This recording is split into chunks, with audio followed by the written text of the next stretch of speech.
It was hotter than usual for an October, but this was Southern California. Still, it was worth getting up early to do a hike. I rode my motorcycle to one of my favorite trails, and I really wanted a peaceful walk. I didn't want to have to interact with anyone. My camper was parked a few miles away, and this was me time. A camper, a motorcycle, and a few days of peace. No people, no pressure. I needed that. I wanted today's trip to be relaxing. I packed light. I only wanted to take in the fresh air and unwind from a rigorous week before the day transformed into a hot test of attrition.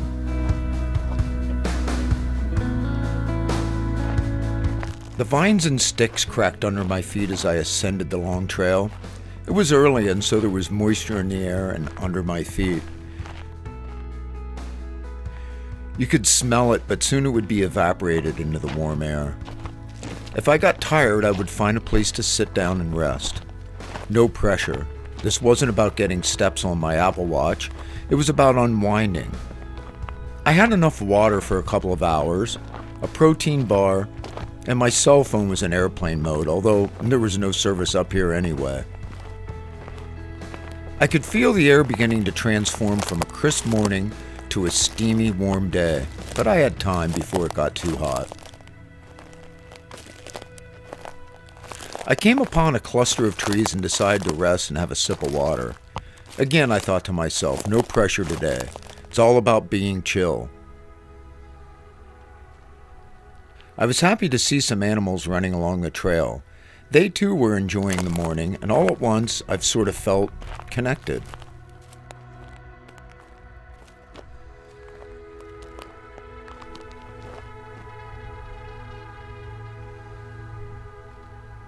I walked to an overlook to see if there was any water running at all this time of year. The sun was just starting to shine bright enough to play tricks on my eyes. For a second it looked like water. Some junk was laying down over a small ravine in a pile.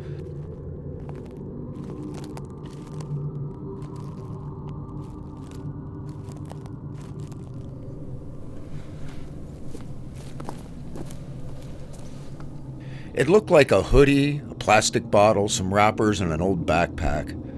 I finally got up enough nerve to push the hoodie aside and open the backpack.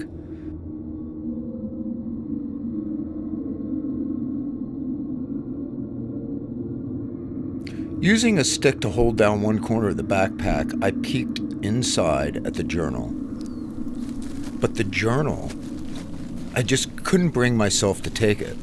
What if they came back for it?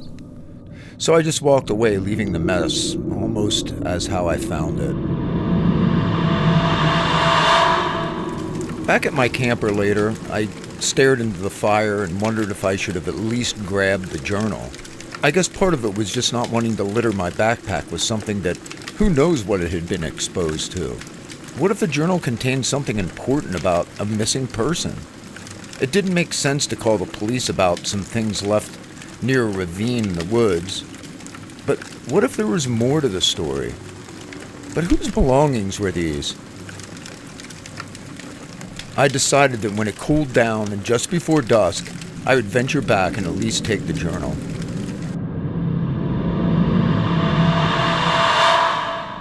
I was hoping I could find the same spot. I think I could. I walked to the same area.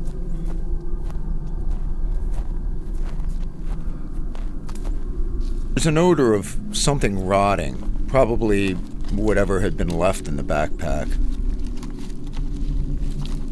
I reached down with the same stick, with my right hand, and with my left hand picked up the journal, like I was some forensics detective.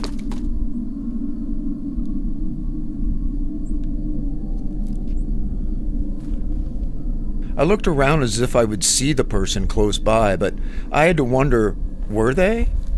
Everything else I just left behind. I went back to the camper, made a cup of tea, and began reading the journal.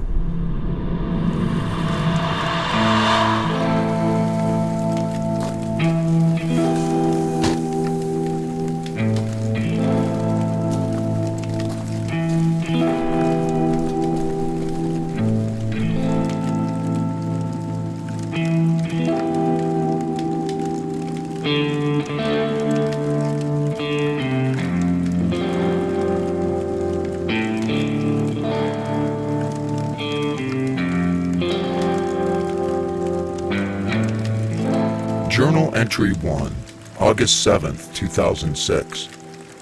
Over these several days, I have learned that there is something evil back here in this canyon.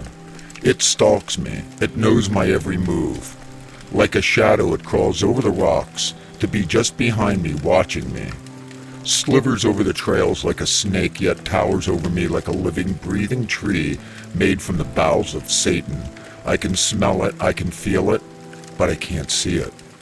Just more dark amid the darkness, like a vacuum sucking up the light. It has talked to me. It has tried to convince me to kill myself. It has asked me to end the misery that is life and join the droves of those souls who have seen the light through the eyes of the darkness. Wow, who wrote this stuff?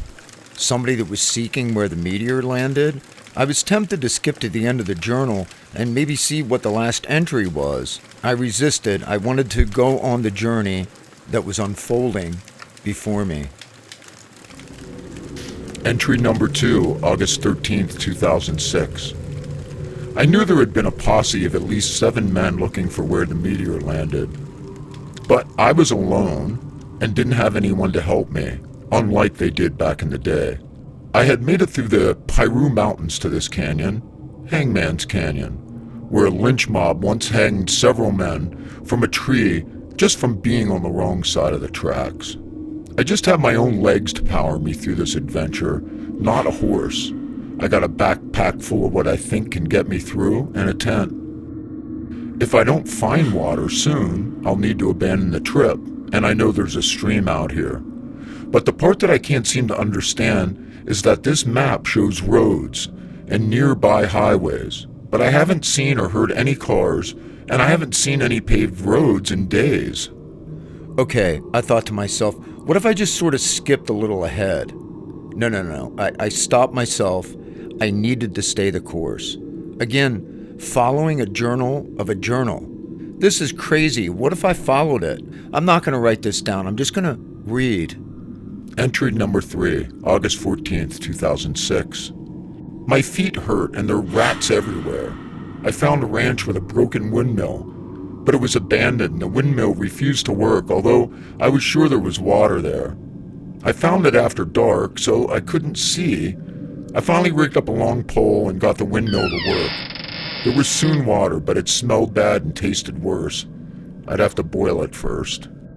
I pitched my tent and wondered why I'd ever bothered with this damn trip, chasing an old story of a bright light in the sky, the light in the darkness, they called it. That night, a shadowy figure came over my tent. It became insanely cold. I could see my breath in the moonlight, but I was afraid to move. It stood over me. I couldn't see its eyes, but it leered at me, even through me. As fast as it came over me, it went. I felt warm again. A loud thud of a sound jarred me from the next sentence. Something was stoking my fire.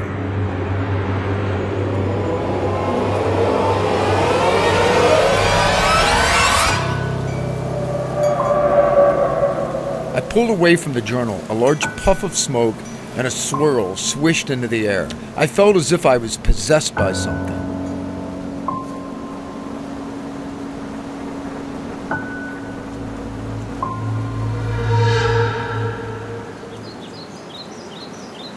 The next morning, I decided I didn't want anything to do with this journal. I would just put it back where it came from. What I had seen and experienced was so shocking. I just didn't want this thing anymore. But the clothing, the backpack, the water bottle, it was now gone.